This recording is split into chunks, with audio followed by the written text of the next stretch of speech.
Hello my dear friends, welcome to IFS. आज का session paper analysis, जो हमारी सीयूईटी पीजी 2022 एग्जाम को हम टारगेट कर रहे हैं, उससे पहले हमें समझना जरूरी है कि प्रीवियस ईयर में कौन से टॉपिक से कितने क्वेश्चन आए। इसके लिए पेपर एनालिसिस पता होना जरूरी है। तो आज का सेशन आपके लिए बहुत ज्यादा इंपॉर्टेंट है, क्योंकि इसमें हम बात करेंगे पेपर एनालिसिस। तो simply paper analysis for CUET PG 2022 chemistry subject की अगर हम बात करें तो केमिस्ट्री सब्जेक्ट में ऑर्गेनिक, इनऑर्गेनिक, फिजिकल, ऐसे सब टॉपिक से, सब्जेक्ट से उसके पेपर एनालिसिस लेके मैं आपके सामने आया हूं। पहले बात करेंगे सिंपली फिजिकल केमिस्ट्री से। तो फिजिकल केमिस्ट्री के टॉपिक यहां पे देखिए 11 टॉपिक है, 11 टॉपिक है। हर एक टॉपिक के 2016 से लेकर 2021 तक के, मतलब प्रीवियस ईयर तक के पेपर एनालिसिस लेके मैं आपके सामने हूं। जैसे कि हम बात करें क्वांटम केमिस्ट्री में प्रीवियसली जो लास्ट एग्जाम हुई थी उसमें एक क्वेश्चन आया था।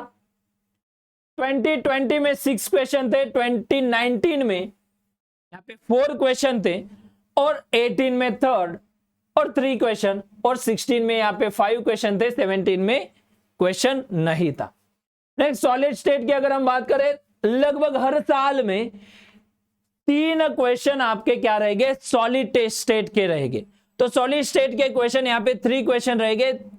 तो इस बार भी हमारे एग्जाम में लगभग 2-3 क्वेश्चन सॉलिड स्टेट के रहेंगे। तो ये हमारे लिए इंपॉर्टेंट टॉपिक है। नेक्स्ट अगर हम बात करें chemical kinetics, polymer and surface, तो उसके रिलेटेड 5 क्वेश्चन लास्ट ईयर में थे। उसके बाद 2020 में 3 question, 5 question, 6 question and 5 question. तो लगभग हम अगर एवरेज पकड़ ले तो 4 to 5 question chemical kinetics, polymer and surface से आपको मिलेंगे। नेक्स्ट अगर हम बात करें इलेक्ट्रोकेमिस्ट्री से 1 क्वेश्चन पिछले बार आया था, उससे पहले 2 क्वेश्चन, 3 क्वेश्चन, 2 क्वेश्चन। तो लगभग 1 से 2 क्वेश्चन हमारे क्या रहेंगे, इलेक्ट्रोकेमिस्ट्री से रहेंगे। और जैसे कि आपको पता है thermodynamics one of the most important topic in a physical chemistry. तो थर्मोडायनेमिक्स की अगर हम बात करें तो थर्मोडायनेमिक्स से 5 क्वेश्चन आए थे पिछले बार 2021 में। उससे पहले हमारे 3 क्वेश्चन, 4 क्वेश्चन, 3 क्वेश्चन प्रीवियसली आ चुके। तो लगभग हम मान लेते 3 से लेकर 4 क्वेश्चन हमारे थर्मोडायनेमिक्स के रहेंगे। Next solution and colligative properties के 4 क्वेश्चन आए थे पिछले टाइम। उससे पहले 1 क्वेश्चन, उससे पहले कम क्वेश्चन थे, 4 क्वेश्चन एक बार 17 में आए थे। सॉल्यूशन एंड कॉलिगेटिव प्रॉपर्टी के रिलेटेड लगभग हम मान सकते हैं 2 से लेकर 3 के बीच में क्वेश्चन रहेंगे। मॉलिक्यूलर स्पेक्ट्रोस्कोपी यहां पे देख सकते हो। मॉलिक्यूलर स्पेक्ट्रोस्कोपी से पिछले बार 2 क्वेश्चन आए थे, उससे पहले 3 क्वेश्चन हमारे 19 में थे, 18 में 2 क्वेश्चन, 2 क्वेश्चन, 2 क्वेश्चन। तो यहां पे हम प्रीवियस ईयर के अगर एनालिसिस देखें तो मॉलिक्यूलर स्पेक्ट्रा से लगभग 2 क्वेश्चन हमारे फिक्स रहते हैं। ठीक है। नेक्स्ट न्यूक्लियर केमिस्ट्री की अगर हम बात करें, न्यूक्लियर केमिस्ट्री इजी टॉपिक है। तो इसमें से पिछले बार कुछ क्वेश्चन, पिछले 3 साल में कुछ क्वेश्चन नहीं आए थे। उससे पहले 3 क्वेश्चन आए थे, 18 में 1 क्वेश्चन आया था, 17 में, और 16 में भी कोई क्वेश्चन नहीं था। तो इतना इंपॉर्टेंट नहीं है, लेकिन एक आध क्वेश्चन हम मान सकते हैं कि न्यूक्लियर केमिस्ट्री से हो सकता है। बहुत ही इजी टॉपिक है। ठीक है। नेक्स्ट हम अगर देख ले गैसीय स्टेट से 2 क्वेश्चन और 3 क्वेश्चन प्रीवियसली पूछ चुके हैं। तो हम मान सकते हैं 1 से लेकर 3 के बीच में हमारे क्या रहेंगे, गैसीय स्टेट के क्वेश्चन आ सकते हैं अपकमिंग एग्जाम में। तो इक्विलिब्रिया यहां पे देखिए, इक्विलिब्रिया से फेज और केमिकल इक्विलिब्रिया से पिछले 2 साल से कोई क्वेश्चन नहीं है। उससे पहले अगर देखें तो 2, 2, 3, 2 ऐसे क्वेश्चन आ चुके हैं। तो यहां पे भी हम मान सकते हैं कि इक्विलिब्रियम और फेज एंड केमिकल इक्विलिब्रिया के बेस पे 1-2 क्वेश्चन आते हैं। तो इसका वेटेज भी इतना कुछ खास नहीं है। नेक्स्ट हम बात करें फोटोकेमिस्ट्री, लॉ ऑफ फोटोकेमिस्ट्री से पिछले 4 साल से कोई क्वेश्चन नहीं है, लेकिन एक बार एक क्वेश्चन आ चुका था जो 17 में आया है। तो ये हमारे क्या थे, पूरे एनालिसिस 11 टॉपिक में आप देखिए वेटेज की अगर हम बात करें तो केमिकल काइनेटिक्स, सॉलिड स्टेट, ये 2 इंपॉर्टेंट टॉपिक है, 3, 5। थर्मोडायनेमिक्स तो इंपॉर्टेंट होता ही है, सॉल्यूशन एंड कॉलिगेटिव प्रॉपर्टीज ये भी इंपॉर्टेंट है। और सिंपली आप देखोगे मास के रिलेटेड भी सॉरी मोलिकुलर स्पेक्ट्रा के रिलेटेड भी आपके क्वेश्चन आ चुके हैं। तो ये 5 टॉपिक्स आपके लिए इंपॉर्टेंट है, इंपॉर्टेंट तो सभी है लेकिन हाईली वेटेज वाले ये 5 टॉपिक्स रहेंगे। नेक्स्ट अगर हम देखेंगे ऑर्गेनिक केमिस्ट्री, ऑर्गेनिक केमिस्ट्री तो बहुत ही आसान क्वेश्चन पेपर रहता है। सिंपली आप देखिए जियो से एरोमेटिसिटी ही इंपॉर्टेंट है, 4 क्वेश्चन यही से बन रहे, 3-4 क्वेश्चन आपके जनरल ऑर्गेनिक केमिस्ट्री और एरोमेटिसिटी से। नेक्स्ट अगर हम बात करें अल्किन्स एंड इट्स डेरिवेटिव, उससे पिछले 2 साल में कोई क्वेश्चन नहीं था लेकिन 19 में 2 एंड 18 में 3 क्वेश्चन आए थे।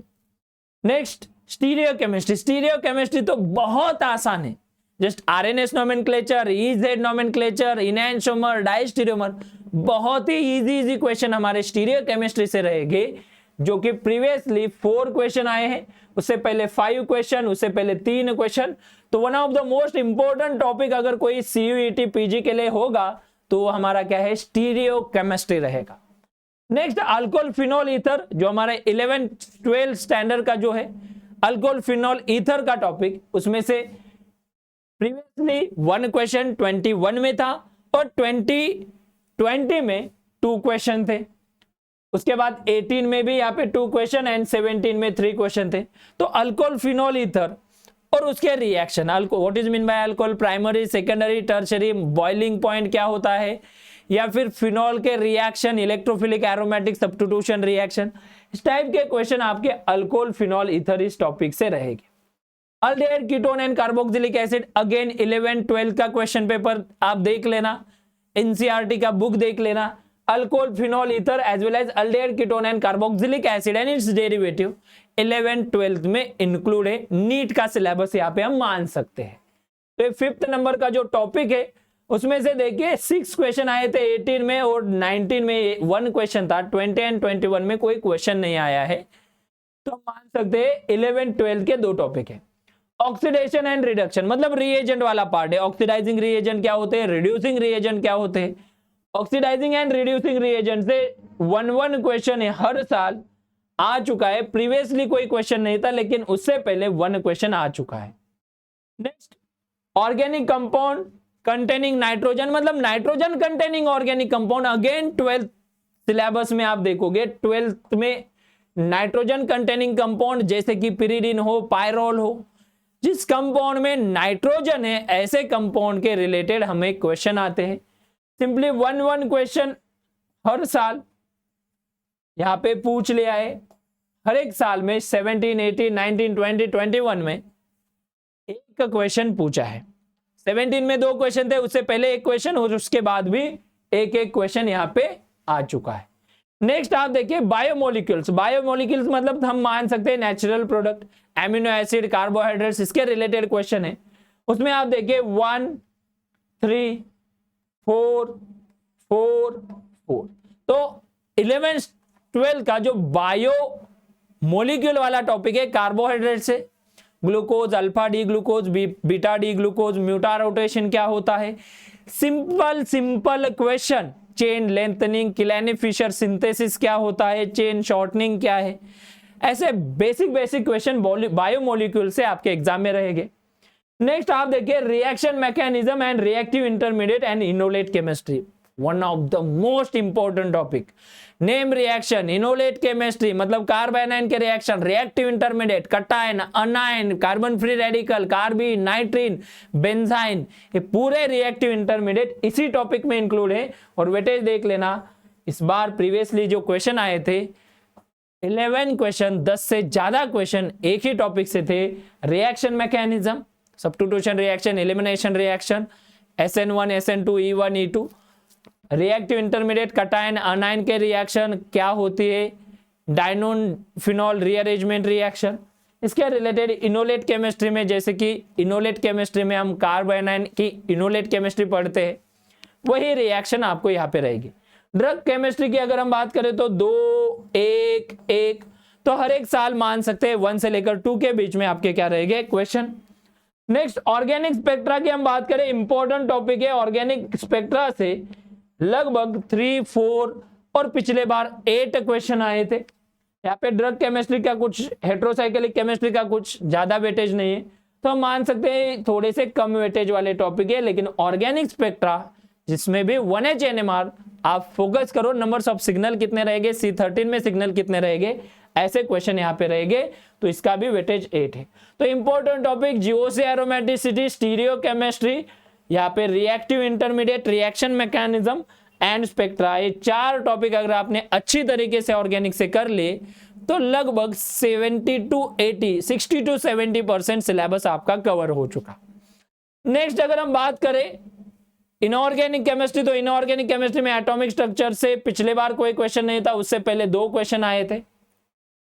केमिकल बॉन्डिंग की अगर हम बात करें तो 6 क्वेश्चन आए थे। केमिकल बॉन्डिंग इंपॉर्टेंट टॉपिक है, शेप, ज्योमेट्री, हाइब्रिडाइजेशन। नेक्स्ट आप देखिए 2020 में 3 क्वेश्चन एंड 19 में 3 क्वेश्चन एंड 18 में यहाँ पे 7 क्वेश्चन थे। नेक्स्ट अगर हम बात करें topic S block, P block, तो पीरियोडिक टेबल में देखिए एस ब्लॉक के बेसिस पे alkali metal, alkaline earth metal के बेसिस पे 1 and 2 ग्रुप के बेसिस पे 1 क्वेश्चन है। पी ब्लॉक में देखिए boron family, carbon family, nitrogen family, halogen family, उसके बेसिस पे क्वेश्चन आप देखिए 5 क्वेश्चन पिछले बार आए थे और 1 क्वेश्चन 5, 4, 6, 7 ऐसे क्वेश्चन थे। तो P block element main group chemistry का पार्ट आपके लिए बहुत ज्यादा इंपॉर्टेंट है। कोऑर्डिनेशन कंपाउंड, सभी के लिए कोऑर्डिनेशन कंपाउंड बहुत ही इंपॉर्टेंट है। चाहे आप 11, 12 से लेकर नेट सेट तक की बात करो तो हर एक एग्जाम में कोऑर्डिनेशन केमिस्ट्री का क्वेश्चन डेफिनेटली रहेगा ही, क्योंकि इंपॉर्टेंट टॉपिक है। कोऑर्डिनेशन केमिस्ट्री के 5 question, 10 question, 5 question, 4 question, 9 question ऐसे हर एक साल में पूछे गए। प्रीवियस ईयर की अगर हम बात करें तो 5 क्वेश्चन थे। Next inner transition element, inner transition element में आप देखिए एफ ब्लॉक एलिमेंट है। एफ ब्लॉक एलिमेंट में लैंथेनाइट्स, एक्टिनाइट्स जो है उसके रिलेटेड एक क्वेश्चन था। ऑर्गेनोमेटेलिक का पिछले बार क्वेश्चन नहीं था, लेकिन इंपॉर्टेंट टॉपिक है, वेटेज देख लेना 6, 3, 2, 4। तो ऑर्गेनोमेटेलिक के पिछले बार क्वेश्चन नहीं था, लेकिन इस बार क्वेश्चन आने के चांसेस है। तो ऑर्गेनोमेटेलिक क्वेश्चन अगर हम देखोगे तो 18 इलेक्ट्रॉन रूल क्या है, क्या ये कंपाउंड 18 इलेक्ट्रॉन रूल फॉलो कर रहा है, एस और नो, इसके रिलेटेड क्वेश्चन है। बायो इनऑर्गेनिक की अगर हम बात करें तो बायो इनऑर्गेनिक भी इंपॉर्टेंट है। इसमें एक क्वेश्चन रहता है, what is mean by hemerythrin, hemocyanin, oxygen storage क्या है, ऑक्सीजन ट्रांसफर क्या है, इसके रिलेटेड क्वेश्चन है। Electron transfer, electron storage. Acid base chemistry का वेटेज यहाँ पे देख लेना, ज्यादा कुछ क्वेश्चन नहीं आए हैं। 18 में 2 क्वेश्चन आए थे और 20 में 3 क्वेश्चन आए थे। इनऑर्गेनिक सॉलिड स्टेट केमिस्ट्री से एक ही क्वेश्चन आया है जो कि 19 में था। और एनालिटिकल टेक्निक्स, एनालिटिकल केमिस्ट्री से 3 क्वेश्चन 2020 में 2 क्वेश्चन और 3 क्वेश्चन हमारे 17, 18, 19 में आ चुके हैं। तो ये भी हमारे लिए एनालिटिकल टेक्निक्स इंपॉर्टेंट टॉपिक है। और ये पूरा जो था पेपर एनालिसिस था, ऑर्गेनिक, इनऑर्गेनिक एंड फिजिकल। यहाँ पे आप देख सकते हो ये हमारा क्या है, इनऑर्गेनिक का पेपर एनालिसिस है ईयर वाइज। नेक्स्ट आप देखोगे ये हमारा ऑर्गेनिक का पेपर एनालिसिस है, आप एक बार स्क्रीनशॉट ले सकते हो। उससे पहले आप देखिए फिजिकल केमिस्ट्री का पेपर एनालिसिस है। 16 से लेकर 21 के पेपर एनालिसिस लेके मैं आया हूं और इसके आप स्क्रीनशॉट ले सकते हो, ताकि हम अगर कोई भी एग्जाम प्रिपेयर कर रहे हैं तो उसकी स्ट्रैटेजी होनी जरूरी है, उसका पेपर एनालिसिस हमारे पास होना जरूरी है। ठीक है, तो यही एक इंफॉर्मेटिव वीडियो लेके मैं आपके सामने आया था। Thank you so much for watching. Best luck for your exam. और अभी तक आपने चैनल को सब्सक्राइब नहीं किया है तो जल्दी से जल्दी सब्सक्राइब कीजिए, बेल आइकॉन को प्रेस कीजिए, ताकि टाइम टू टाइम आपको ऐसे ही इंफॉर्मेटिव वीडियो मिलते रहे। ठीक है दोस्तों, thank you so much for watching and happy learning.